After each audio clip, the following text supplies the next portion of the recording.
नमस्कार जय जगन्नाथ। आज बनेगा बैगण बिना पोड़ी बिना सिझे बहुत ही कम तेल रे बहुत ही स्वादिया बैगण और टमाटर भर्ता। तो बनवा अति सहज, खाइबा भी बहुत ही टेस्टी। आपण मैंने पखाल भात गरम भात सबुथिरे खाई परिबे।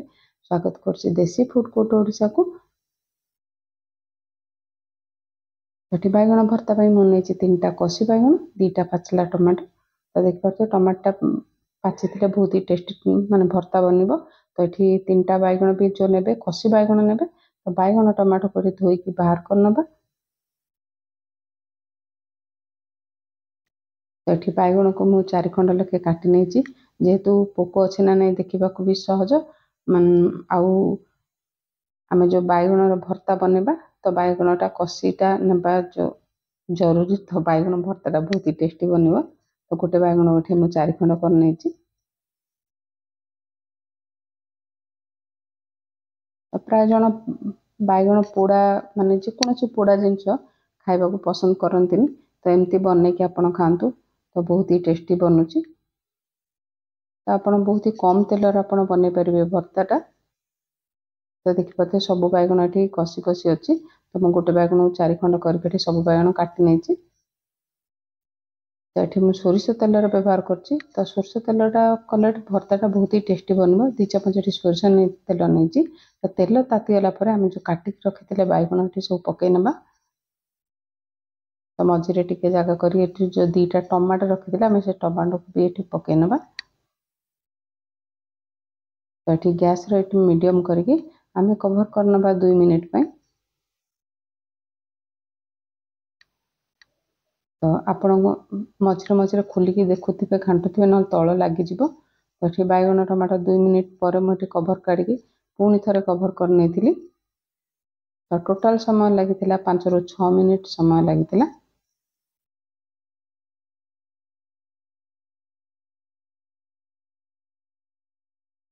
तो बैगणटा भलसे भाजी होगा दरकार। आपणकर भर्ताटा बहुत ही टेस्टी बनवा।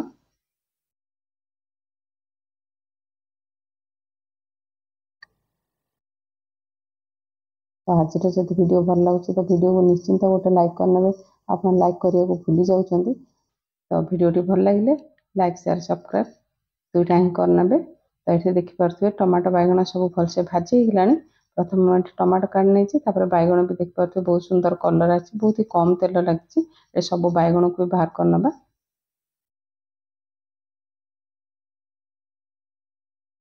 आप पोड़ी जदि बनौते थे यहपरी भर्ता बनातु बहुत ही टेस्टी बनूची।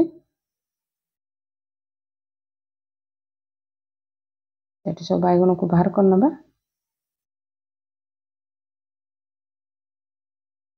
तो जो मैंने कम तेल रे भर्ता कि जेकोसी मसला खाइबा पसंद करना तो एमती बनई खातु।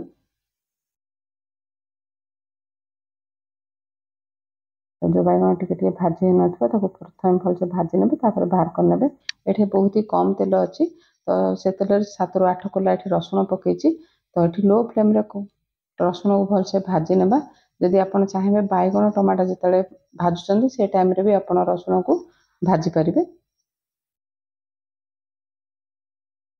तो ये गरम अच्छी। तो देखिए भलसे भाजी जेहेतु तार चोपाटा भी भलसे बाहरी जाऊँ बैगणर। ये गरम अच्छी टे ठंडा है सबुतक आम बैगण टमाटर चोपा सब बाहर करनवा। तो बैगण टमाटर जदि भलसे भाजी हो जाए तो चोपा बहुत ही सहज बाहर जा। सबूर ये चोपा बाहर कर नहीं। तो एमती भर्ता बनईकि आप रुटी पराठार भी बनईकि खाई पारे बहुत ही बढ़िया लगे।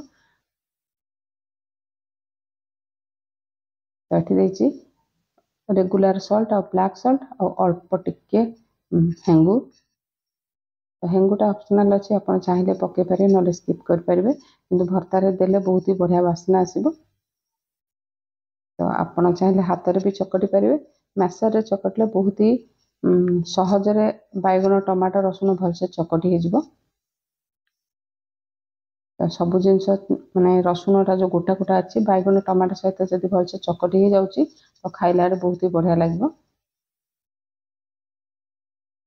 जदि आप भजा रसुण चाहूना ଆପଣ ଭର୍ତ୍ତାରେ ବି ଛୋଟ ଛୋଟ କାଟିକି ରସୁଣ ବି ପକେଇ ପାରିବେ, ଭଲ ଲାଗିବ। ତ ଦେଖିପାରୁଥିବେ ବହୁତ ହି କମ ସମୟରେ ବହୁତ ସୁନ୍ଦର ଏଠି ଆମର ବାଇଗଣ ଟମାଟୋ ଭଲସେ ଚକଟି ହେଇଗଲା। ତ ଏଠି ରାଗ ଆପଣଙ୍କ ଯେତିକି ରାଗ ଖାଇବେ ସେ ଅନୁସାରେ କଞ୍ଚା ଲଙ୍କା ପକେଇ ପାରିବେ। ତ ଏଠି କଟା ଗୋଟେ ମିଡିୟମ ସାଇଜର ପିଆଜକୁ ଛୋଟ ଛୋଟ କାଟିକି ଏଠି ପକେଇଛି।